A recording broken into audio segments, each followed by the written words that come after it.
today's episode, we speak to Mr. Quincy Joseph, the founder of No Youths Left Behind. Hi guys, it's your girl Moja, and you know how we do it. Positive vibes, positive energy. And I'm here today with the coordinator of No Youth Left Behind. Welcome. Big up to the Empress here and to the whole team behind the cameras. Welcome to the Library Fish Lake Ecotourism Park. My name is Quincy Joseph, founder of No Youth Left Behind.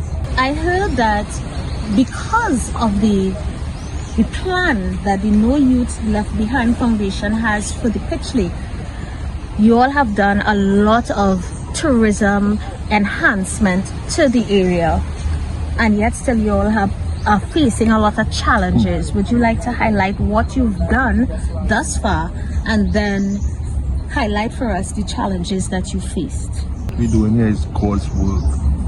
If you look around, this is a special place. You feel the energy, you feel the warmth, you feel the love. Today is Saturday and I feel like a Sunday. Any day here could feel like a Sunday. So, before I get to the challenges, I wanted to start with the Creator and with God, because I can't let the challenges throw me off course and make me forget to give thanks and praise to the Most High. That's right. What have you all done to this? So, I worked for the Ministry of Tourism for about 6 years up till recently. And my assignment was the Pitch Lake. Now I'm from the area, and we never really value it, to tell you the truth. Working here, I started to see when the Europeans came and the Asians come, their excitement about coming to the Pitch Lake. Now I grew up here, I get licks for coming here because we use here for recreation as well. Right. During the dry season especially, you can find us out there as boys playing footballs. Youth be playing football. And when I started to work here, I got a phone call from a guy. He wanted me to arrange a transport for him from the airport to the Pitch Lake, and back from the Pitch Lake, guess where? To the airport. To the airport. And that blew my mind, because I grew up here. What's so special about here? You leave in US, I think he was coming from Oklahoma or something like that, to come to Trinidad, to go to the Pitch Lake. You ain't stopping here for doubles. You ain't gonna look at these sexy girls then, because Trinidad have the most beautiful girls in the world. You just want to see the Pitch Lake and go. You're a spy.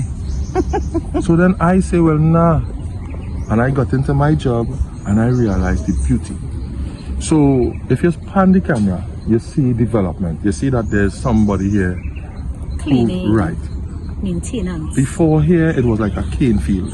There's a bush called Roseau that sprouts up. If you look across the street, where it's unmanaged, you will see what here used to look like. Right. So sometimes visitors will come, and if the tour guide couldn't talk, he couldn't get them to go on a tour because they're frightened.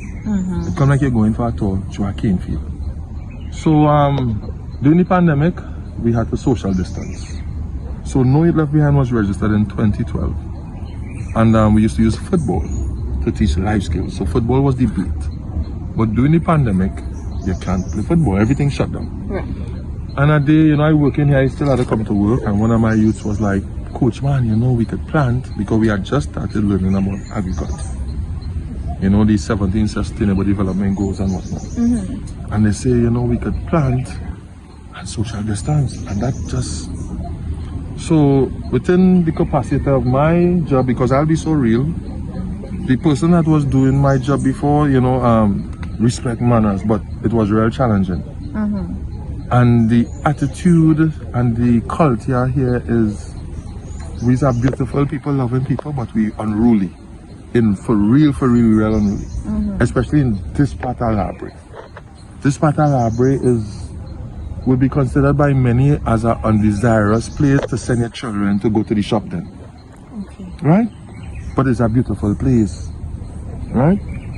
So, when they had the need to replace him, they needed somebody who...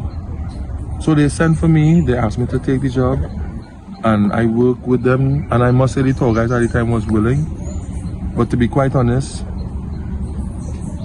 the people who were responsible at the time really dropped the ball. I don't know, and I speak in plain, I don't know if it was prejudice, I don't know if it's because we're from South. But if you look at Library currently, we have the Pitch Lake. I want to bring up Mr. Laborde with Carrot Shed. I see some work going on down there by Station Beach.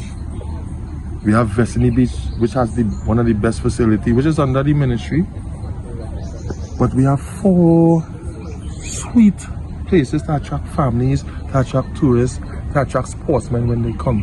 Right. And I don't know if we have to move it to upper side for it to get the respect and recognition, but that's what No Youth Left Behind is currently working towards here at the pitch lake. So that's why now when you come, you don't have to walk through no bush. You don't have to think somebody going to jump out a pile of bush and snatch your purse or your camera that you come to take photos with. Right? You could see what you're doing. There's fruit trees for foreigners to come and pick real mango. And on that stale 8 weeks mango they just get. Right? Force ripe and I see that you all have planted cashews everything. and all of those. We have shata, we have lime. Over there's a Portugal patch. In front there's a cherry patch. We have watermelon, we have pineapple, we have bodi, we have. So what happened?